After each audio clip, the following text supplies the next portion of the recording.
तो मैं ये कह रहा था कि हम लोगों को गगन जी से बात करनी है, यानी सवाल पूछने हैं, लेकिन जाहिर है कुछ बोलेंगे भी। तो सबसे पहले मैं आपको बताना चाहता हूँ कि कब मैंने गगन जी और निर्मल जी को एक साथ अपने सामने देखा, बिल्कुल सामने। और ये मैं सार्वजनिक रूप से बताना चाहता हूँ गगन जी आपको। ये 25 साल पहले की बात होगी।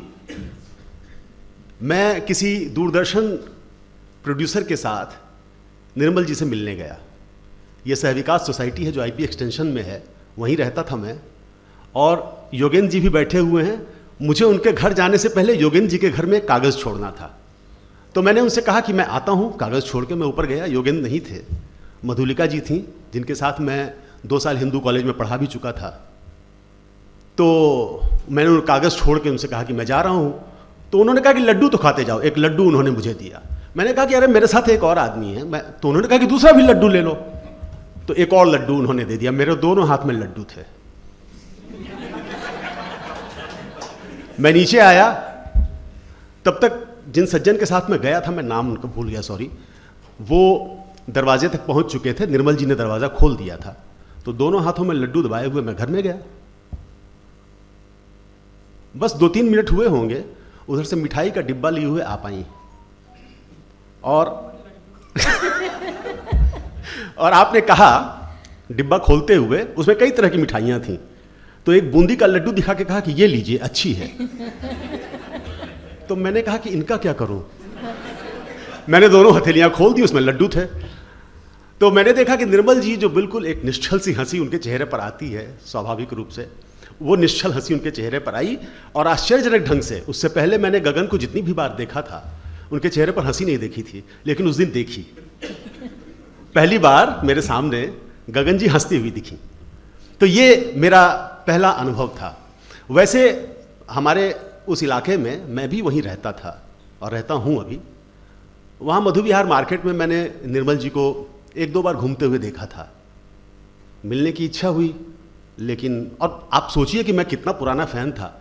रविकांत बैठे हुए ये जानते हैं कि शुरू में, जब तक मेरे दिल पे दूसरे कुछ लेखकों ने राज नहीं किया, उससे पहले अकेले निर्मल राज करते थे। तो उस ज़माने में वो सारी किताबें खरीद के मैं पढ़ चुका था। बाद में वो किताबें गायब हो गई मेरे पास से, और अब मेरे पास उनकी एक जो किताब बची हुई है वो मेरी नहीं है। यहीं विभास बैठे हुए हैं, उनके दस्तखत हैं उस किताब पर। तो मुझसे जो ले गया उसने मुझे नहीं लौटाया, और मैंने जिससे लिया उसे मैंने नहीं लौटाया। तो परसाई जी का कहना था कि इस दुनिया से मैंने जो कर्ज लिया वो वापस नहीं किया, और इस दुनिया ने मुझसे जो कर्ज लिया वो वापस नहीं किया उसने। तो हिसाब किताब लगाने पर इस दुनिया पर ही मेरा कुछ निकलता है। तो निर्मल की किताबों के बारे में भी मैं कह सकता हूं विभास, कि इस दुनिया पर ही मेरा कुछ निकलता है। तो खैर, मैं संकोच में मिल नहीं पाता था, और फिर अपने मन को समझाता था कि ये तो भूतपूर्व कम्युनिस्ट हैं और मैं अभूतपूर्व, तो मेरा इनसे क्या मेल है। लेकिन जिस दिन पहला ऑफर मिला कि निर्मल वर्मा के घर जाना है, मैं सीधा छूट गया उनके घर जाने के लिए। तो खैर, ये तमाम बातें मैं इसलिए कह रहा हूँ कि इसके बाद कहानियों पर गंभीर बातचीत शुरू हो पाए। और गगन जी से हम सवाल करने वाले हैं कुछ, लेकिन मैं सबसे पहले एक सबसे शुरुआती परिचयात्मक किस्म के सवाल से शुरुआत करूँगा कि एक कथा लेखक के रूप में और एक व्यक्ति के रूप में निर्मल जी से मिलने के आपके शुरुआती अनुभव कैसे हैं? आप वो साझा कीजिए, फिर बात करें।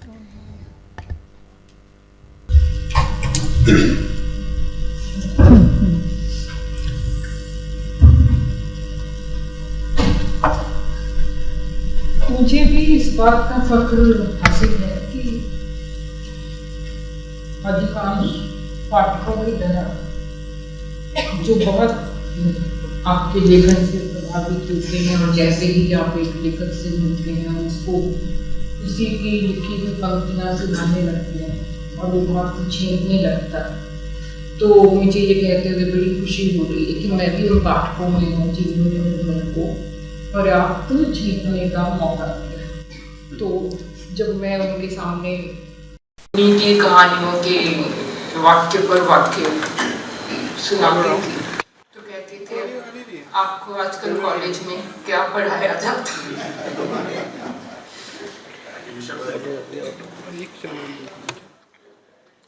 और अभी आपने जो मध्य बिहार की बात की थी, घूमने जाते थे, घूमने कुछ नहीं जाते थे, 2 चीज़ों के लिए जाते थे मध्य बिहार। एक तो आलू की टिक्की लेने के लिए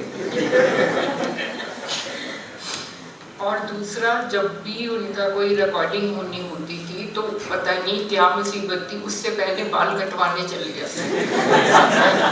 और वो बाल भी पता नहीं 5 रुपये 10 रुपये लेने वाला नहीं था, उससे वो कटवाते थे कि थोड़ा और काट दो, थोड़ा और काट दो। तो जब वो बाल कटवा के घर आते थे तो मैं यही कहती थी कि कल तुम कैसे लगोगे। निर्मल की कई रिकॉर्डिंग्स में उनकी बातचीत पर ध्यान देने के बजाय अगर आप उनके हेयर कट पर ध्यान दें तो मुझे लगता है कि ये भी जब तक कोई घर का भेद ही नहीं बताएगा आपको कैसे पता चलेगा कि आपने कितनी तैयारी करी। और मैं अक्सर निर्मल को पढ़ते हुए ये सोचता हूँ कि जिस तरह का परकाया प्रवेश उनके यहाँ मिलता है, उनको पढ़ते हुए या उनको पसंद करने वाला उनका कोई मुरीद क्या कभी असहिष्णु और हिंसक हो सकता है? मुझे नहीं लगता। मुझे हमेशा ये लगता रहा है कि निर्मल को पसंद करने वाला व्यक्ति दुनिया की बहुत सारी चीज़ों के लिए एक स्वीकार भाव अपने अंदर रखेगा। मैं उदाहरण दूं, आप चीरों पर चांदनी पढ़ते हैं तो आपका परिचय एक ऐसी लड़की से होता है जो 20-22 साल की उम्र में अपना घर छोड़ सकती है, जो निज़ामुद्दीन की एक बरसाती में रह सकती है, जिसके पास उसके बहुत सारे पुरुष मित्र आते हैं।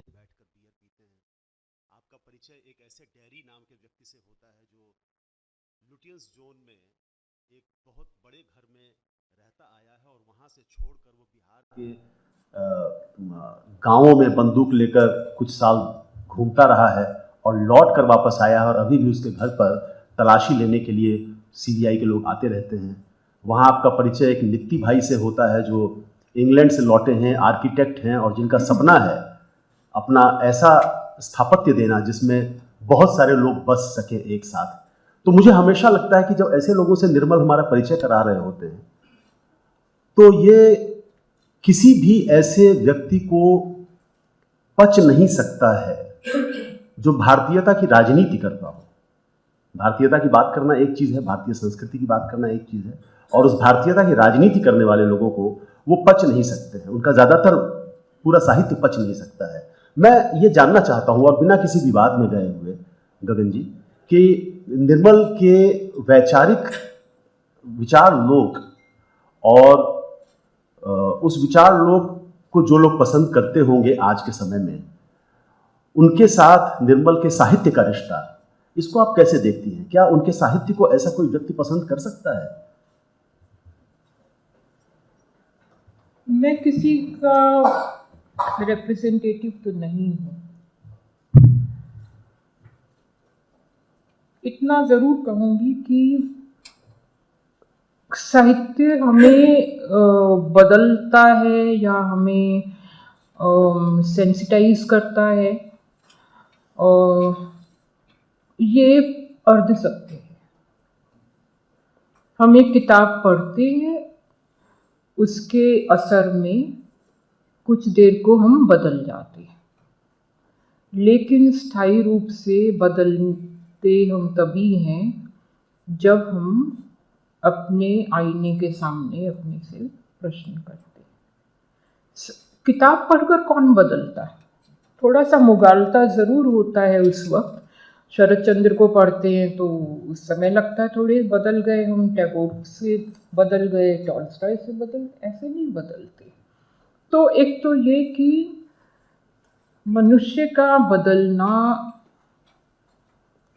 और बेहतर रूप में बदलना, ये उसका अपना ही पुरुषार्थ है। इसको हम सिंप्लीफाई नहीं कर सकते। दूसरे, निर्मल से ये सवाल आप पूछ सकते थे जो आपने मुझसे पूछा, क्योंकि मैं अपने को ना तो निर्मल की रिप्रेजेंटेटिव मानती हूँ और ना अपॉलोजिस्ट मानती हूँ। I am just a wife और एज ए वाइफ मैं ये कह सकती हूँ कि मेरी मुश्किल साधारण पाठकों से अलग तरह की है। वो इस तरह से कि आपको निर्मल के असर में जाना अच्छा लगता है और मुझे निर्मल के असल से बाहर निकलने का चैलेंज रहता है कि वो इतने पावरफुल राइटर हैं, अगर मैं उनके असर से बाहर नहीं आऊँगी तो मैं अपनी चीज़ अपनी तरह से नहीं लिख सकती। नहीं, मैं तो आपसे बात कर रहा हूँ आपको एक बहुत अच्छी पाठक और विश्लेषक मान के, और कुछ मान के आपसे बात नहीं कर रहा हूँ मैं। पहली चीज़ ये, और दूसरा ये कि जब मैं ऐसा कह रहा था तो मेरे सामने दो बातें थी। नंबर एक, मैं ये नहीं कह रहा था कि वो साहित्य किसी को बदलने के लिए आया है। एक तो ये बहुत ही उपयोगितावादी तरीका है साहित्य के बारे में सोचने का, मैं उस तरह से सोचने के हक में नहीं हूँ। लेकिन मैंने इसीलिए शुरू में कहा था, बहुत सावधान शब्द प्रयोग था मेरा, कि वो लोग जो निर्मल को पसंद करते हैं, क्या वो ऐसे हो सकते हैं? यानी अगर आप ऐसे हैं तो आपको निर्मल पसंद ही नहीं आएंगे। अगर आप अहिंसक, ये तो सही है। अगर आप हिंसक और असहिष्णु हैं तो निर्मल आपको नहीं पसंद आएंगे। निर्मल का पाठक या तो खुले दिमाग का होगा और या पढ़ते पढ़ते वो अपनी खिड़कियाँ खोल लेगा। और हम बहुत कम लेखकों के लिए ऐसा कह सकते हैं कि वो हमसे ऐसी बुनियादी मांग करते हों कि हम अपने सारे पूर्वाग्रहों को तोड़ दें और एक बिल्कुल खुली खिड़की से चीज़ों को देखें। लेकिन मुझे ऐसे लगता है कि निर्मल के अंदर कई सारे निर्मल रहते थे। रिश्ते कहानी में भी तो वो कोई एक ही सेल्फ नहीं था उनका। और मुझे लगता है कि लेखक होने के नाते वंदना को, क्योंकि मैंने पढ़ा है और मैं बहुत पसंद करती हूँ वंदना को, तो मैं ये कह सकती हूँ कि हम जितनी अलग अलग विधाओं में लिखते हैं उतने ही अलग अलग व्यक्ति होते हैं। बल्कि एक विधा में एक लेख से दूसरे लेख तक जाते जाते भी हम अलग व्यक्ति होते हैं। तो ये जो हम बात कर रहे हैं कि क्या निर्मल के साहित्य को इस तरह के लोग जो बहुत क्या कहेंगे, ऑर्थोडॉक्स कहेंगे, आई डोंट नो उनके ये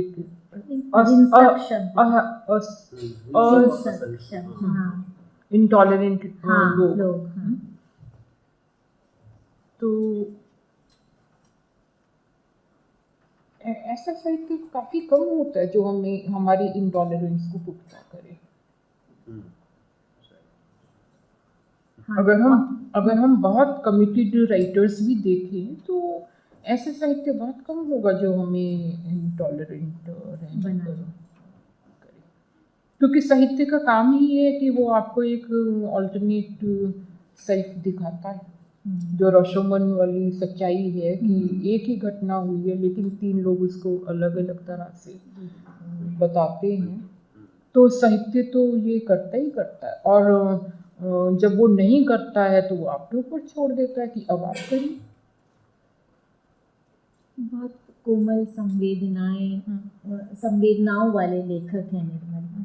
तो एकदम जाहिर सी बात है कि जो भी उनको पढ़ेगा उसके अंदर वैसी ही संवेदना विकसित होगी। और साहित्य का काम, जैसे आपने कहा, लॉन्ग टर्म उसका क्या इफेक्ट रहता है हमें पता नहीं, कब हम दूसरी पचड़ों में पढ़ के उसकी चीज़ों को भुला देते हैं।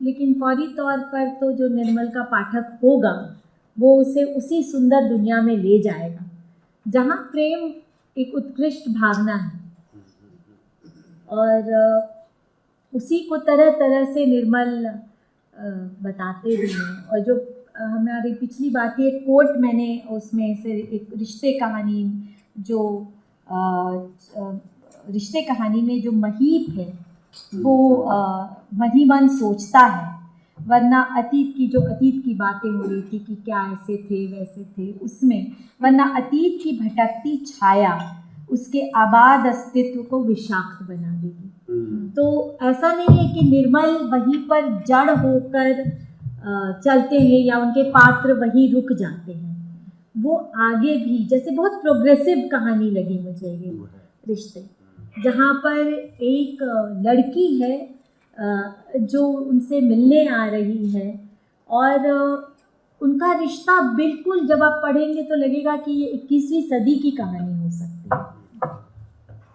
जो रिश्ते की पड़ताल वो करते हैं और जिस तरह मुझे तो ऐसे लगा कि जैसे वो कहानी शरद चंद्र इत्यादि के असर में लिखी गई। भावुक कहानी जरूर है, क्योंकि मैं इतनी हैरान हुई कि 24 साल का राइटर लिख रहा है और 22 साल का नायक है, और वो जिस लड़की से मन ही मन प्रेम करता था, अब 1952 में प्लेटोनिक प्रेम होते थे, आज की यूनिवर्सिटी वाले प्रेम तो होते नहीं थे। तो जिस लड़की से मन ही मन प्रेम करता है वो उसको डंप करके किसी और लड़के के साथ इलोप कर जाती है, शादी कर लेती है, और वो लड़का उसको छोड़ के चला जाता है। और इसके मन में वो रिजेक्शन अभी भी है, तो ये उसको कहता है कि मतलब कुछ ऐसा इनडायरेक्ट सा कुछ शिकायत सी है कि तुमने मुझे नहीं चुना। तो वो कहती है कि मैंने तुम्हें इसलिए नहीं चुना क्योंकि मैं तुम्हारा व्यक्तित्व, मुझे डर था कि तुम मेरे साथ रहोगे तो तुम्हारा व्यक्तित्व नष्ट हो जाएगा। मैं इतनी हैरान कि 24 साल के लड़के को पता है कि व्यक्तित्व क्या होता है, कि व्यक्तित्व नष्ट भी हो सकता है। इसके लिए बड़ी बारीक समझ चाहिए, और व्यक्तित्व नष्ट हो सकता है तो वो जो उसका एक सिचुएशन बनती है कि किस तरह का व्यक्तित्व नष्ट हो जाता, मतलब, और ये लड़की कह रही है, लड़का नहीं कह रहा।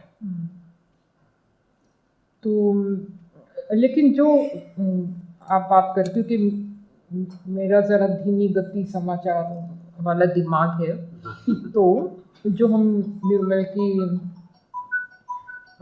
पॉलिटिक्स को लेकर बात कर रहे थे, मुझे लगता है कि निर्मल के कॉम्प्लेक्सिटी को उनके ऐतिहासिक समय में रखकर ही समझा जा सकता है कि 1954-55 में, स्टूडेंट डेज में 1954-55 तक वो कम्युनिस्ट उसमें थे, फिर वो हंगरी का अटैक हुआ तो उसके बाद उन्होंने वो छोड़ दिया। तो कम्युनिस्ट पार्टी के मेंबर होने का ही मतलब उस समय बैन थी कम्युनिस्ट पार्टी, बल्कि हम लोगों के कॉलेज में आने तक भी अगर आप कम्युनिस्ट पार्टी के मेंबर हैं तो आपको नौकरी नहीं मिलती। अगर आपका बैकग्राउंड चेक हो और पता चले कि आप कम्युनिस्ट पार्टी के मेंबर हैं, तो इनके पिताजी तो अंग्रेज सरकार के ऑफिसर थे, तो उस तरह की बैकग्राउंड में अगर ये कम्युनिस्ट पार्टी के मेंबर थे तो यही अपने आप में बहुत बड़ा रेडिकल कदम था। और उसके बाद उसको छोड़ा। अच्छा, जो फ्रीलांसिंग करते थे वो भी प्रगति प्रकाशन के लिए करते थे, और बहुत संघर्ष किया। जो नया नया देश जब आज़ाद हुआ है, जितनी बेरोज़गारी थी, जिस तरह से इन सब लोगों को स्ट्रगल करना पड़ा। आज के बच्चे अलग तरह से स्ट्रगल करते हैं, उस समय ये लोग बिल्कुल अलग तरह से, और उसमें इतना शार्प माइंड होना, शार्प डिसर्निंग टेम्परामेंट होना कि आपको पॉलिटिकल शेड्स का पता चल रहा है कि कहाँ पर क्या गड़बड़ी हो रही है। उनका मोह भंग जो हुआ है कम्युनिज्म से, वो तो सबसे ज़्यादा कम्युनिस्ट व्यवस्था में जाकर रहने के बाद पुख्ता हुआ। शुरू में तो 1956 में अगर छोड़ दिया तो भारत में ही थे, 26 साल के थे। उसके बाद जब चेकोस्लोवेकिया में गए हैं और कोई खास योजना में नहीं गए थे, जैसे लॉस्ट बच्चे होते हैं कि कोई नौकरी नहीं मिल रही है, कुछ पता ही नहीं है कि करना क्या है। तो राम कुमार जी ने कुछ रेकमेंड किया डॉक्टर क्रासा को कि मेरा भाई लेखक है, वो चेकोस्लोवेकिया आना चाहता है। तो उन्होंने कहा कि हाँ, हमें भी एक हिंदी अनुवादक की ज़रूरत है जो यहाँ रहकर पहले चेक भाषा सीखे और फिर करे। और कम्युनिस्ट देशों में जो भी लोग गए हैं, भीष्म जी गए, निर्मल गए, बाद में और लोग गए, इनको क्या मिलता था? बड़े मामूली सा स्टाइपेंड मिलता था। निर्मल की सारी कहानियों में, जो चाहे शुरू की कहानियाँ हैं, चाहे यूरोप की कहानियाँ, गरीबी की, भुखमरी की, अनएम्प्लॉयमेंट की, यही चीज़ें हैं। तो ये कोई बहुत आसान रास्ता तो नहीं चुना था उन्होंने। और उसके बाद जब उन्होंने चेकोस्लोवेकिया में देखा कि कम्युनिस्ट तंत्र कैसे काम करता है, किस तरह से शेडो करते हैं, और फिर जैसे ही वहाँ से निकल कर आए, वहाँ से डिस्पैचेस लिखते रहे हैं। फिर जब भारत आए हैं तब भी कोई सत्ता के साथ बहुत अच्छा रिश्ता तो नहीं था। इंदिरा गांधी को भी उन्होंने साक्षात बुराई कहा था। फिर वो इमरजेंसी में इनके ही लेख के बाद वो सेमिनार का अंक बंद हो गया। तो उनका रिश्ता किसी भी पॉलिटिकल सिस्टम के साथ बहुत सहज नहीं था। पर मैं जो छोटा मोटा, इसको मैं निर्मल की एक्सप्लेनेशन की तरह से नहीं कह रही, लेकिन मैं जितना मैं अपने लेवल पर समझती हूँ इन चीज़ों को, कि निर्मल के मन में हमारा जो भी एजुकेशन सिस्टम है, और ये जिस तरह से हमें हमारे सेल्फ से, या आइडिया ऑफ सेल्फ से, या आइडिया ऑफ इंडियन सेल्फ से दूर करता है, इसकी परेशानी तो उनको, मुझे भी रही है ये परेशानी। और मुझे लगता है कि शायद भारत के हर पीढ़ी के लोगों में ये सवाल, ये परेशानी अलग अलग तरह से आई है, और लोगों ने इसको अपनी अपनी तरह से सुलझाया भी है। तो अगर वो कॉलोनियलिज्म को रद्द करते हैं, या कॉलोनियलिज्म की बुराई देखते हैं, या वो समझते हैं कि ये कॉलोनियलिज्म का जो 200 साल का हिस्सा है, इसको भूलकर हमें अपने सेल्फ को समझना चाहिए, तो इसको इसी तरह से देखना चाहिए। अब ये एक हिस्टोरिकल मोमेंट है कि जिस समय वो अपने जीवन में इस पड़ाव पर पहुंचते हैं, उसी समय हमारी राजनीति में कुछ चीज़ें हो रही हैं, और उनको लगता है कि इस राजनीति में इन लोगों, तब तो जब इन्होंने बयान दिया कि बीजेपी को भी वोट देकर देखना चाहिए, तो तब तक निर्मल वोटर नहीं थे। और इनके इस बयान के बाद जो मेरी मुसीबत हुई ऑफिस में, वो अलग। और मैंने कहा कि वोटर तो बन जाते जो इतना, और ऑफिस में बहुत मतलब I was harassed bye my editor and my colleagues कि आपके पति ने ये क्या बयान दे दिया। तो ये सब तो, लेकिन आई फील गुड कि उन्होंने ये बयान दिया, तो वो इसलिए कि वो थोड़ा टेढ़ा ही सोचते थे, कभी सीधा सोचते हुए नहीं मैंने उनको देखा। टेढ़ा सोचते थे, मुश्किल सोचते थे, लड़ाइयाँ करते थे, मॉरली बहुत अपटाइट व्यक्ति थे। और जब दोस्तों से लड़ाइयाँ हो जाती थी उनके कॉम्प्रोमाइज़ को लेकर, तो कई बार मैं भी कहती थी कि तुम ये कैसे जज करते हो लोगों को, और मेरे पास भी निर्मल का कच्चा चिट्ठा रहता था, तो मैं भी फिर बताती थी कि तुमने ऐसे किया वैसे किया, तो निर्मल मेरी आलोचना सुनते थे। और ये तो मैं कहूँगी कि उनमें हिम्मत थी अपने को डिमोलिश होते सुनने की, वो झूठ नहीं बर्दाश्त करते थे, ये तो मैं कह सकती हूँ, झूठ नहीं बर्दाश्त करते थे। और एम्बिशन से उनको विरक्ति थी। तो लेकिन आई डोंट थिंक आप उनको रिड्यूस कर सकते हैं कि उन्होंने एक पर्टिकुलर विचारधारा का समर्थन किया। वो आज दिन तक कोई भी इसको सिद्ध नहीं कर पाया। नहीं, मेरा भी यही मानना है कि ऐसा नहीं हो सकता। जब मेरे साथ, तो क्योंकि मैं जब यूनिवर्सिटी में ईसी में थी तो एक दो अगले इंस्टेंसेस हुए थे, तो मैंने तो फिर बाकायदा वाइस चांसलर से माफ़ी मंगवाई कि या तो ये सिद्ध करे नहीं तो माफ़ी मांगे, क्योंकि हम साहित्य में इतना सिंपलिस्टिक लेवल पर किसी लेखक को ब्रांड नहीं कर सकते। और मैं आज भी इस सभा में कहती हूँ कि अगर आपको निर्मल को डिमोलिश करना है बड़ी खुशी से करिए, लेकिन लॉजिकली करिए और विद प्रूफ करिए। ये जो है कि ये बड़ा कन्वीनियंट है उनको कह देना कि वामपंथियों के खिलाफ हो गए थे। अरे भाई, उन्होंने वामपंथियों के खिलाफ क्यों हो गए थे, इस पर इतने लंबे लेख लिखे हैं, अपने एक्सपीरियंसेस लिखे हैं, वामपंथ ने क्या किया है अपनी सोसाइटीज में, उस सबको लिखा है। और लेखक का काम ही है कि वो सवाल करता रहे। इस जिद भी दिखाई देती है सारी कहानियों में, एक कोर टेम्परामेंट के जैसे हिसाब से अपने मतलब विचार के रूप में जिद भी हावी रहती है। जिद है सारी कहानियों में दिखलाई पड़ती है। इवन जो ये अपूर्ण उपन्यास हैं उसमें भी एक तरह की जिद है।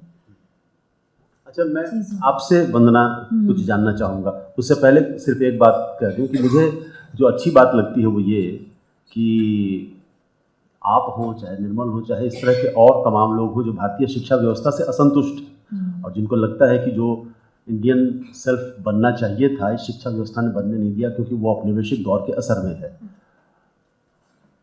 तो उनसे मुझे कोई शिकायत नहीं है। उनके साथ मेरा अच्छा तालमेल बैठेगा।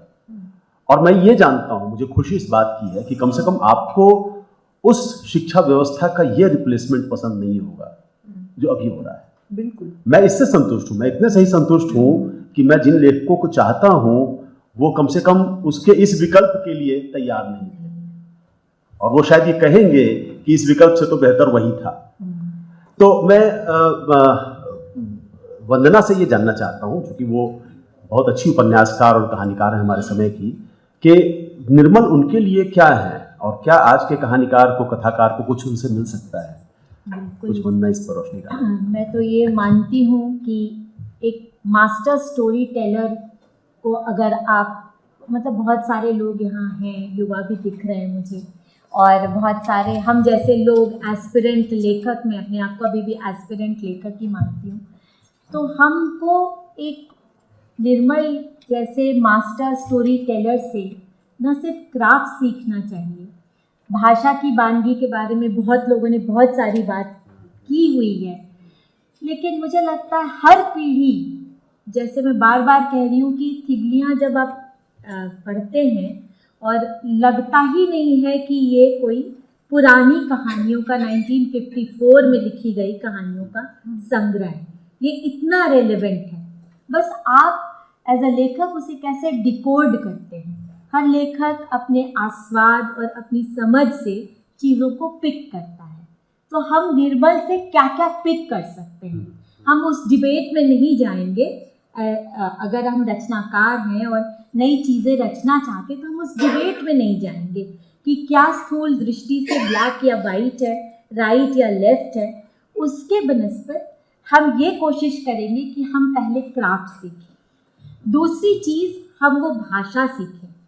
निर्मल इतने खिलंदड़े हो जाते हैं, आज जब बहुत बार होता है कि कथा में अंग्रेज़ी के शब्द आ रहे हैं, ये हो रहा है। एक कहानी में वो लिखते हैं, बैगाटेल कहानी जो है, उसमें एक हिस्से में बड़ा मज़ेदार है वो, उसमें होता है कि तुम्हारा आना यहाँ क्या लॉजिक, एक्सीडेंट, बैगाटेल, ये 3 शब्द अंग्रेज़ी के पूरे फ्लो में एक वाक्य में आते हैं। ये कैसी भाषा है? इसी तरह से उर्दू बुर्राक शब्द एक जगह ऐसे फिट बनकर आता है कि लगता ही नहीं कि वहाँ कोई और शब्द हो सकता है। तो भाषा की जो एक सोफिस्टिकेशन, कला का जो सोफिस्टिकेशन है, जो हर लेखक चाहता है कि उसके भीतर आए, उसकी मास्टर क्लास हम निर्मल के साहित्य को पढ़कर ले सकते हैं। ये चीज़ मेरा टेकअवे तो ये है कि किसी दिन मैं इतनी कंप्लीट स्टोरी टेलिंग कर पाऊँ।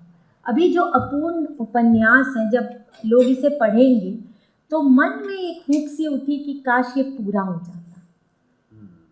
इसमें वैसे इसको सब हिंदी वालों को मिलकर पूरा करना चाहिए। पर वो भाषा कहाँ से लाएंगे? मतलब वो जो फ्लो है, वो जो निरंतरता है, और ये निरंतरता सूखा कहानी जो उनके संग्रह जो पब्लिश्ड हो चुकी हैं कहानियाँ, वहाँ से लेकर आज तक वो निरंतरता कायम है। भले ही ये कहानी छपा नहीं, जो हुआ 2000 तक वो निरंतरता दिखाई देती है। तो वो सिरा छोड़ते नहीं, वो अपने किरदारों से बहुत मोहाविष्ट लगते हैं। जैसे गगन जी ने वो हिस्सा जो पढ़ा कि कब लेखक आ जाता है, कब वो बच्चा बन जाता है, हमें पता ही नहीं लगता, बहुत मोहाविष्ट है। लेकिन उसके बाद कहानी बिल्कुल निसंग लिखी जाती है। ये मुझे बहुत खूबसूरत बात लगती है कि लेखक इतना डूब जाए किरदार रचने में कि वो वही हो जाए, लेकिन जब कहानी ऊपर से थीम के स्तर पे और जब अपने कंटिन्यूटी में और जब अपने समापन की ओर बढ़ती है, तो वो पूरी तरह से पाठकों की कहानी होती है, वहाँ लेखक नहीं होता है, वो निसंगता। ये मेरा टेकअवे होगा। अच्छा, गगन जी ने भूमिका में एक जगह लिखा है, वो जो थिगलियाँ कहानी है उसके बारे में आप लिखती हैं कि वो, आप लोगों ने पढ़ा नहीं होगा इसलिए बता दूं कि वो विभाजन के समय की पीड़ा पर केंद्रित है। निर्मल की बहुत दुर्लभ किस्म की कहानियों में से है, जो बिल्कुल बाहर की यातनाओं को रिकॉर्ड करने वाली कहानी है। तो उसके बारे में गगन जी आपने ये लिखा है कि जैसे इसको शामिल न करके वेदना का एकांत निर्मल जो तलाशना चाहते थे उसकी दिशा में बढ़ रहे थे, और शायद उनको ये लग रहा था कि जिस समय बाहर इतना शोर है उन्हीं चीज़ों का, उस शोर को एक बार फिर क्यों यहाँ संकलित करें। जी, क्योंकि करोलबाग में थे और निर्मल ने बताया था कि ये लोग निर्मल स्वामी ये जाते थे कैंप्स में, और शायद दरियागंज में था, और तो बिल्कुल सहाबी भी और गुलाम वाले दृश्य की तरह है कि वहाँ से इन्होंने एक गली सड़ी औरत की लाश दोनों ने उठाई, और उस औरत का सारा शरीर खराब हो चुका था, और उसके हाथ में पहना हुआ कंगन चमक रहा था, जैसे वो फिल्म में कंगन दिखता है। तो अच्छा, मुझे नहीं पता था कि निर्मल के अंदर कोई पंजाबी तत्व है, बल्कि मेरी आरंभिक निराशाओं में यही थी कि भी मैं तो समझी थी ये पटियाला के हैं तो कुछ पंजाबी जानते होंगे, उनको तो कुछ आता जाता नहीं था। लेकिन जब मैंने ये कहानी पढ़ी तो मैं इतनी हैरान हुई कि इन पर, और राम कुमार जी का उपन्यास घर बने घर टूटे, वो भी विभाजन के दिनों पर है, वो पहाड़गंज की बस्ती पर है। निर्मल की ये कहानी तो जो कोई अगवा कर ली गई है औरत, उस पर है। तो और आरंभिक जो भी इनका जीवन था, जिसमें कोचिंग कॉलेज में जाते थे पढ़ाने के लिए, वो सब छायाएं हैं। और जो इन्होंने कल्चरल फोरम बना रखा था, जिसमें ये सब यंग राइटर्स अपनी अपनी कहानियाँ सुनाते थे, जिसमें देवेंद्र इस्सर थे, कृष्ण बलदेव वैद थे, मनोहर श्याम जोशी थे। तो ये जो 54-55 का समय है, ये तो अभी 4-5 साल ही हुए थे विभाजन को। और ये जो थिगलियाँ कहानी जो छपी है, और मुझे लगता है जब ये छपी होगी तो बहुत शोर मचा होगा इस पर। मतलब ऐसी कहानी हिंदी में छपी हो और लोग कहें कि हिंदी में विभाजन पर नहीं लिखा गया, ये बड़ी हैरानी होती। बाद में तो हमने तमस वगैरह का उल्लेख पढ़ा, भीष्म जी की कई कहानियाँ आई, लेकिन ऐसी कहानी तो मुझे जो समझ में आया कि इसके पीछे निर्मल का आर्टिस्टिक आग्रह यही रहा होगा कि जब इतनी भयानक कहानियाँ हमारे समाज में घर घर में है, तो इस कहानी का क्या अर्थ है। Sometimes life is too close to the bone. जो हम साहित्य से अपेक्षा करते हैं कि ये हमें थोड़े दूर वाले जीवन के बारे में बताएगी, जो हमारा बिल्कुल ही निकट का जीवन है, हम उसके बारे में नहीं जानना चाहते साहित्य। तो मुझे ये कारण समझ में आया कि उस समय समाज में इतनी पीड़ा थी, इतना ट्रॉमा था, जगह जगह शरणार्थी लोग बैठे। आज 70-75 साल हो गए, आज भी आप पुराने लोगों से बात करिए तो वो वही सब शुरू करते हैं। तो he was too much in reality too मतलब उनको लगा होगा कि इसमें मैंने कोई आर्टिस्टिक काम नहीं किया। हाँ, इस मामले में अलग कहानी वो है। तो कई बार मतलब इतनी बढ़िया चीज़ आपने लिख दी, लेकिन क्योंकि वो रियलिटी के इतना नज़दीक है, तो आपको शक होता है कि शायद इसमें आर्टिस्टिक एलिमेंट नहीं है, रियलिटी। क्योंकि उनका ये आग्रह तो रहता ही था कि आर्टिस्टिक एक्सीलेंस तो होनी ही चाहिए। बहुत ही कन्विंसिंग है जो कारण गगन कह रही हैं, वो कायल करने वाला है। लेकिन उसके साथ मुझे एक चीज़ और लगती है, वो रिश्ते कहानी को पढ़ते हुए भी लगी, थिगलियाँ को पढ़ते हुए भी। ये सारी जो 54-55 की कहानियाँ हैं, आप उनको पढ़िए तो आपको उसकी कथा भाषा से ऐसा लगेगा कि निर्मल अभी अपने को पा नहीं सके हैं। अपने को पा लेने का एक स्टेज होता है शायद लेखक के जीवन में, जब उसको लगता है कि हाँ मैं आ चुका हूँ। अब 24 की उम्र में तो भी हाँ, आ ही रहे थे नहीं, लेकिन आप देखिए ना कि 57 में तो परिंदे जैसी कहानी है। 28 साल की उम्र में वो भी लिख रहे थे। उनको थोड़ी पता था कि वो लिख चुके उन्होंने तो जैसे बाकी लिखी होंगी वैसे ये लिखा। ये तो कोई दूर बैठा आदमी बताता है कि अरे आपने ये क्या लिख दिया। नहीं, लेकिन संभवतः वो इतने विचक्षण थे कि अपने को भी डिस्टेंस से देख सकते थे और समझ सकते थे कि ये मैं नहीं हूँ। अभी मुझे जहाँ पहुँचना है और जो मुझे बनना है वो ये नहीं है। आप उसकी कथा भाषा को देखें, एकदम अलग लगेगी वो कथा भाषा। और रिश्ते में भी ये चीज़ है जिसको पढ़, आपने बिल्कुल सही कहा कि शरद चंद्र याद आ जाते हैं। तो खाली कथा भाषा का मामला नहीं है, उस टेम्परामेंट का भी, मिजाज का भी मामला है। लेकिन साथ साथ अच्छा ठीक है, ये बातें खत्म करते हैं और आप लोगों से सवाल लेते हैं। आप गगन जी से कुछ पूछना चाहते हैं? शब्द और स्मृति करके जो उनके लेखों का संग्रह है, ये शायद 73-74 का है, शायद तब के करीब का है। और मुझे लगा कि आशीष नंदी ने 1983 में जो लिखा वो लगभग सारे आइडियाज़ उसमें एंटिसिपेटेड है। तो वो जो आपकी बातचीत चल रही थी निर्मल वर्मा का लेफ्ट से क्या रिलेशनशिप कैसे इवॉल्व हुआ, उस जमाने के घमासान में उसको जैसे भी देखा गया हो, क्या बाद में, प्रश्न है मेरा, प्रश्न ये है कि क्या निर्मल जी के निबंधों को और उनके विचारों का जो इवोल्यूशन है उसको पढ़ने की किसी ने सिस्टमेटिक कोशिश की है? तो सिर्फ एक बिब्लियोग्राफिक सवाल है। अगर कुछ है तो बताइए, मैं पढ़ना चाहता हूँ। और क्या कोई साथी इसका कोशिश करेंगे? उस जमाने में लेफ्ट राइट के जो बहसें हुआ करती थी, उस जमाने के पॉलिटिकल कंपल्शन से होती थी। अब शायद उन्हें नए सिरे से देखने पढ़ने की ज़रूरत है, ऐसा मुझे बहुत महसूस होता है। और मैं ढूंढ रहा हूँ कि किसी ने ज़रूर ये काम किया होगा, तो वो कौन है और वो किताब का नाम क्या है, बता दीजिए। अभी तो निर्मल को गए हुए 18 साल ही हुए हैं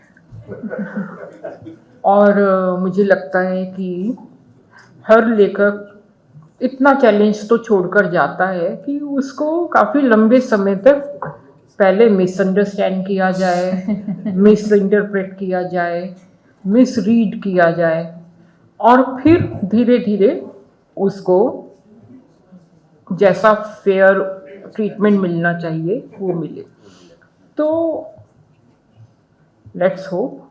अभी तो टॉल्स्टॉय का ही मैं पढ़ रही थी, मुझे रूस जाने की बहुत इच्छा है और टॉल्स्टॉय मेरे प्रिय लेखक है, तो उनका मैं पढ़ रही थी कि अभी तो टॉल्स्टॉय का ही बैरियल नहीं हुआ क्योंकि उनका ऑर्थोडॉक्स चर्च से झगड़ा था, तो ऑर्थोडॉक्स चर्च ने उन्हें अपने वहाँ दफन नहीं होने दिया, तो उनके स्टेट में जासनाया में ही उनकी कब्र है। और इस बीच में जब वहाँ पर ये कम्युनिज्म सारा हटा और ये सब, तो अभी टिल रिसेंटली वहाँ पर ये मांग है कि टॉल्स्टॉय को वहाँ से उखाड़ के उनको ऑर्थोडॉक्स चर्च में, जहाँ पर बाकी लोग बड़ी इज्जत से दफनाए गए हैं, उनको भी वहाँ पर दफन करना चाहिए। तो ये तो हर लेखक की नियत। मुझे तो लेखक बहुत संदिग्ध लगेगा जिसको उसके जीवन काल में ही समझ लिया गया, तो इसका मतलब उसने कुछ खास काम नहीं किया।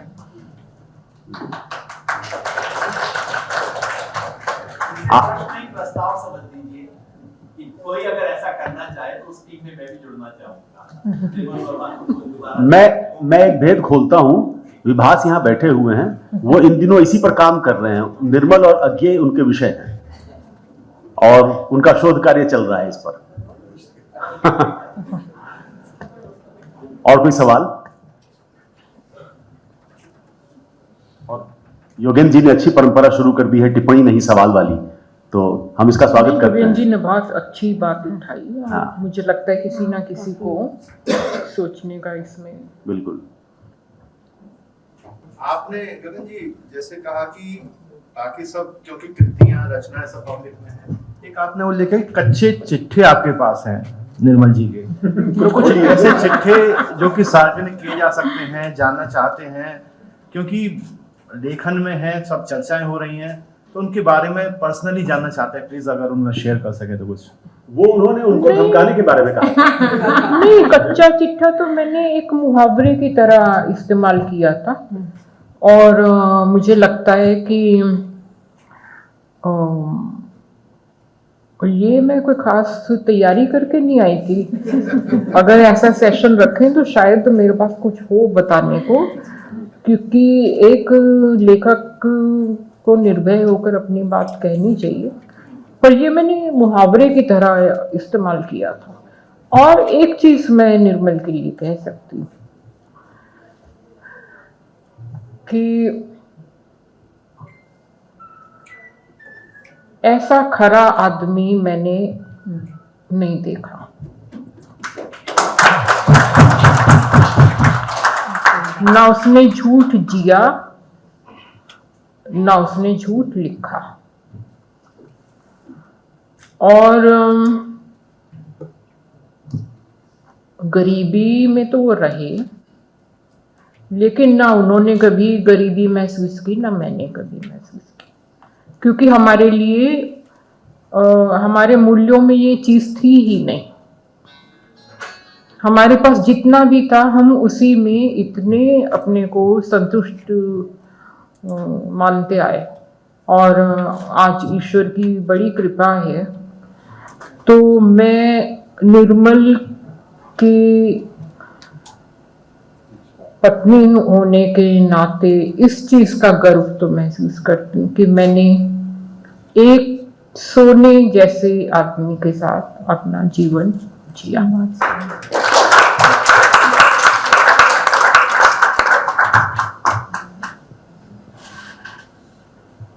उनको गाली पड़ रही है तो उनको कोई परवाह नहीं है, उनको पुरस्कार मिल रहा है तो कोई परवाह नहीं है, उनको कोई पद ऑफर किया जा रहा है तो उनको परवाह नहीं।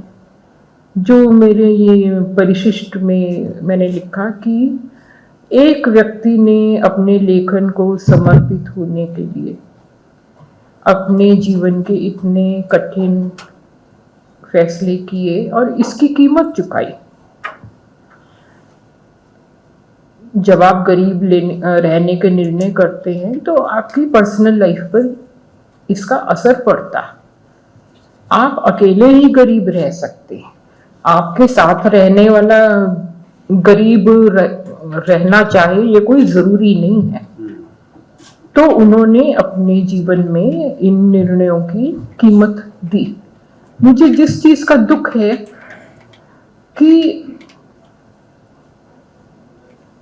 उनके लिए इन चीजों का कोई बहुत मूल्य नहीं था कि उनको किस तरह की रिकॉग्निशन मिल रही है या नहीं। खुश तो वो होते थे, कोई बड़ा पुरस्कार मिला, कोई बड़ी रिकॉग्निशन मिली।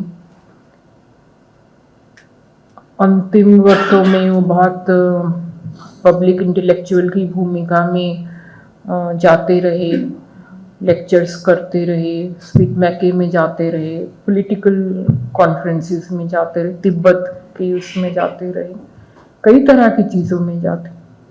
मुझे एक ही चीज़ का अफसोस है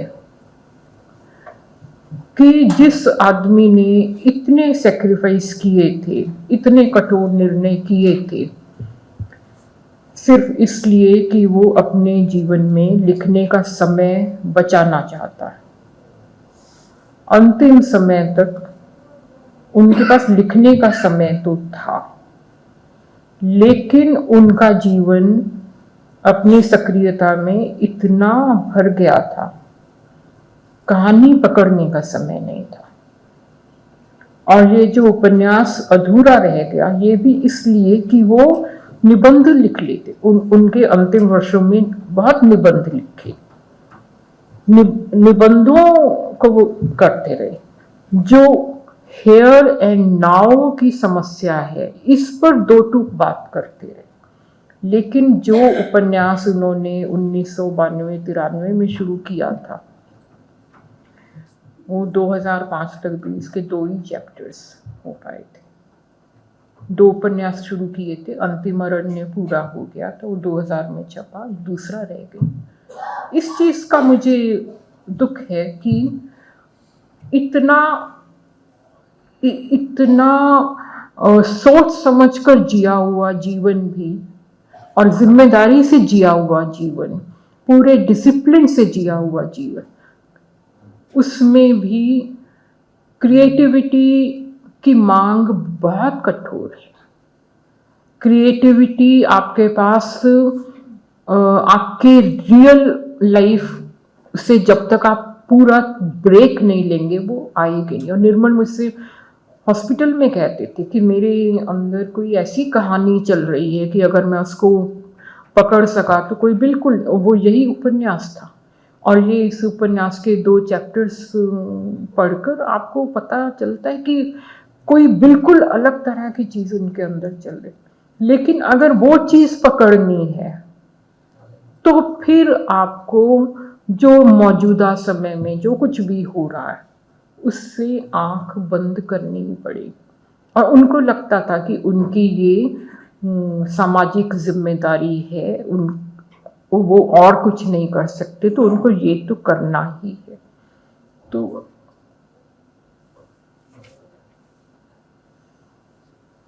बहुत अच्छी बातचीत आप लोग कर रहे हैं, बहुत बहुत शुक्रिया आप तीनों का। मैंने एक बार बहुत गुस्से में भी देखा है निर्मल जी को, और वो गुस्सा वो प्रकाशक पर उतर रहा था। एक पार्टी में हम लोग संयोगवश साथ थे, नामवर जी भी थे, बहुत भयानक गुस्से में, और मुझे लगता है 5-7 मिनट लगातार उन्होंने डांटा होगा उस प्रकाशक को कि मतलब आप लोग अन्याय करते हैं लेखकों के साथ। तो ये पीड़ा तो हमने उस दिन देखी, बहुत भयानक, और हम लोग को समझ में नहीं आ रहा था उस समय फिर कि हम क्या कहें। हम बस नहीं, वैसे ये तो हिंदी साहित्य को अभी तक भी नहीं समझ में आया कि वो क्या करें। वो मुझसे पूछते हैं कि हम क्या करें। कैसे अपने क्रिएटिव मटेरियल में जाते थे, कैसे उसको मेंटेन करते थे? अरे आप मेरे से कच्चा चिट्ठा खुलवा रहे हैं। और निर्मल के जर्नल्स में क्या, तो मुझे तो अपना अमेरिका वाला घर याद है, खिड़की के बाहर देखते रहते थे और जर्नल लेकर बैठे रहते, तो मैं सोचती थी कि कुछ बहुत बड़ा काम हो रहा है। तो एक बार मैंने देखा ऐसे ही, क्योंकि पड़ा हुआ था सामने, वैसे तो मेरा क्या मतलब है, लेकिन ऐसे ही मैंने देखा कि उसमें लिखा पूरा जर्नल खाली था।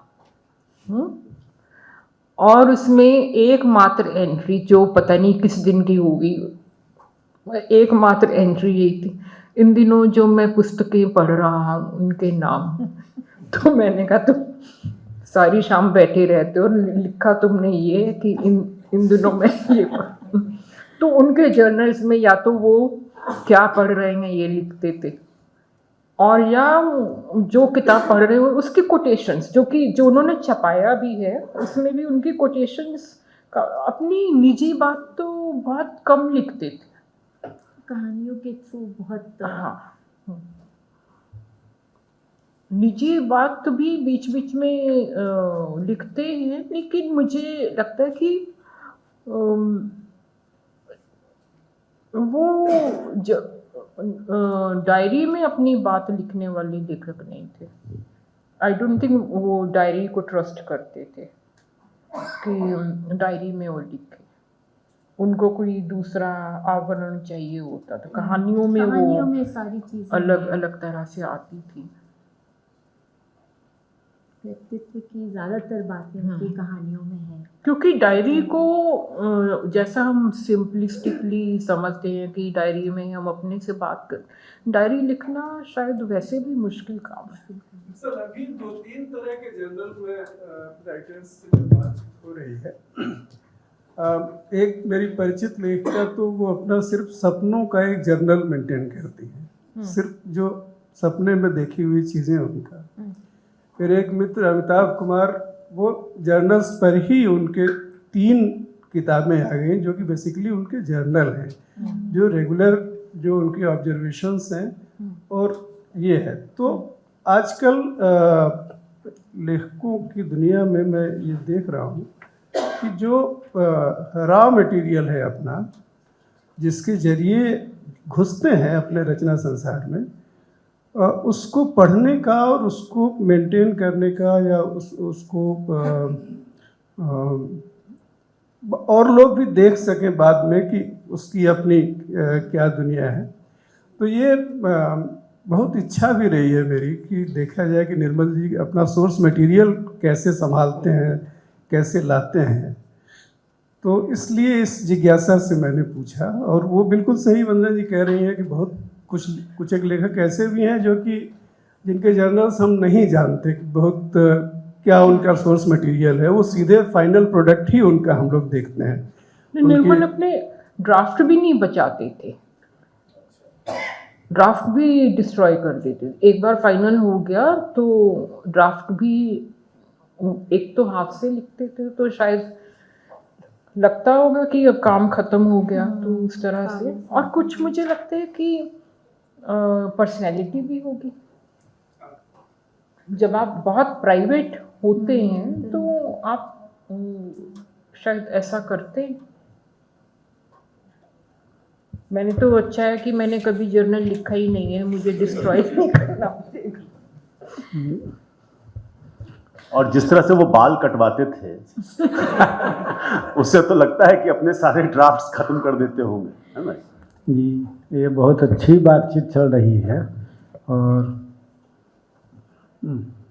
ख़त्म करने का मन तो नहीं है, लेकिन मैं आमोद जी को आमंत्रित करता हूँ कि आमोद जी आएँ और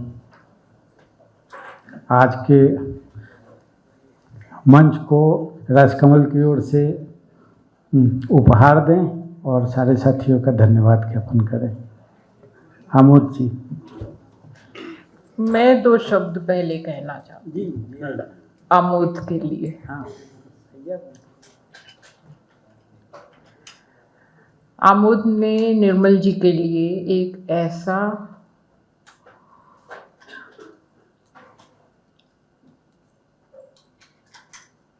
एक्स्ट्राऑर्डिनरी काम किया जो मैं इस जीवन में कभी नहीं भूल सकती।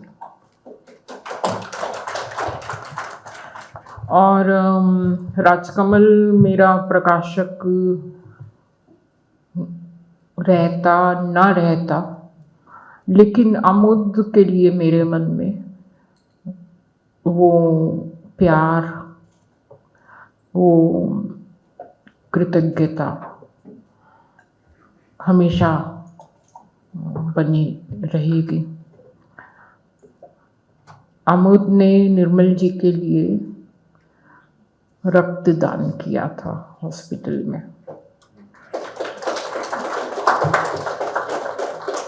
निर्मल का ऑपरेशन होना था तो ब्लड चाहिए था, तो आमोद ने किया था। यहाँ बुल्लू बैठे हैं, उन्होंने भी किया था। तो इस तरह से 2-3 लोगों ने किया था, लेकिन आमोद ने किया। He was so young at that time. कितना 19-20 साल के रहे होंगे। तो ये बच्चा मेरा बहुत अपना है।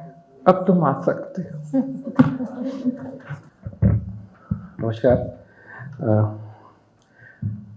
इतनी अच्छी बातचीत बीच में रोकनी पड़ी क्योंकि समय की एक सीमा है यहाँ पे। और ये आप सबका या हम सबका कहें कि निर्मल जी की तरफ लगाव ही है, रचनात्मक, व्यक्तिगत, सब तरह से, कि जो हम सबको इस तरह से पूरे कार्यक्रम के दौरान बांध के रख रहा है।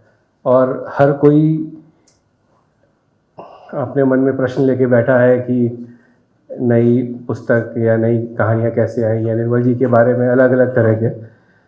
तो और ये ज़रूरी भी है।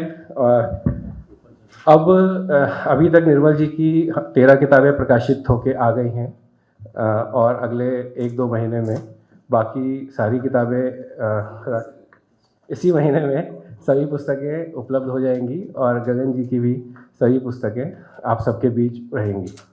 तो आप सबका बहुत बहुत धन्यवाद कि आपने इस कार्यक्रम को सफल बनाया, और हैबिटेट सेंटर का धन्यवाद, सभी मीडिया कर्मियों का धन्यवाद, और विशेष तौर पे हमारे मंच पर तीनों वक्ता गगन जी, संजीव जी और वंदना जी की इतना समय दिया और इतनी अच्छी बातचीत हम लोग के बीच में करी।